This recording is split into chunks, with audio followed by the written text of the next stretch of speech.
शाम के समय मम्मी चौराहे से सब्जी लेकर घर की तरफ निकली। उनके हाथ में पर्स था।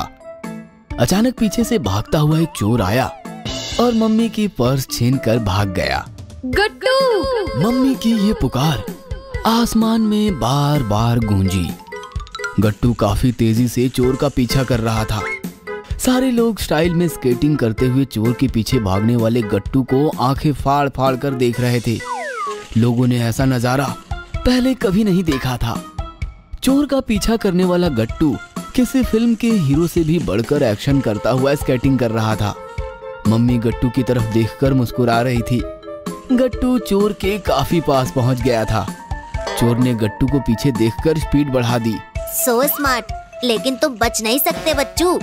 गट्टू ने भी अपनी स्पीड बढ़ाई और अब वो चोर को पकड़ने ही वाला था कि तभी अचानक गट्टू उठो, 8 बज गए हैं। गट्टू ने आंखें खोली तो ना वो सड़क पर था और ना ही सामने चोर था।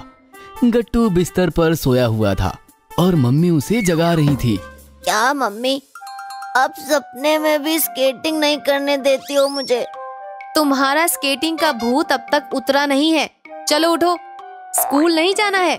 बेचारा गट्टू मम्मी की बात मान गया और काम पर लग गया। कुछ दिनों से सोसाइटी के मयंक भैया और उनके कुछ दोस्त सोसाइटी में स्केटिंग कर रहे थे। हर शाम गट्टू उनके पास जाकर उनकी स्केटिंग देखता था। सारे लड़के स्केटिंग शूज पहनकर हवा चीरते हुए स्टाइल मारते हुए स्केटिंग करते थे। उनको देखकर गट्टू के सिर पर भी स्केटिंग का भूत सवार हो गया था। गट्टू, स्केटिंग सिर्फ एक स्पोर्ट्स नहीं है, पैशन है, पैशन। बचपन में मुझे लगता था मेरे पैरों को व्हील्स होती तो कितना अच्छा होता। आज स्केटिंग से मुझे वो व्हील्स मिल गए। अब मुझे कोई रोक नहीं सकता। मयंक की बातें सुनकर गट्टू को भी स्केटिंग करने की इच्छा होती थी, लेकिन मम्मी माने तो ना। गट्टू, तुम अभी छोटे हो, बड़े हो जाओ पहले। कहीं गिर गए या हड्डी वड्डी टूट गई तो मुसीबत हो जाएगी। मम्मी, मयंक भैया कह रहे थे स्केटिंग शूज लेकर आ जाओ, मैं सिखा दूंगा तुम्हें। लेकिन मम्मी कहाँ मानने वाली थी। गट्टू बेचारा परेशान हो गया।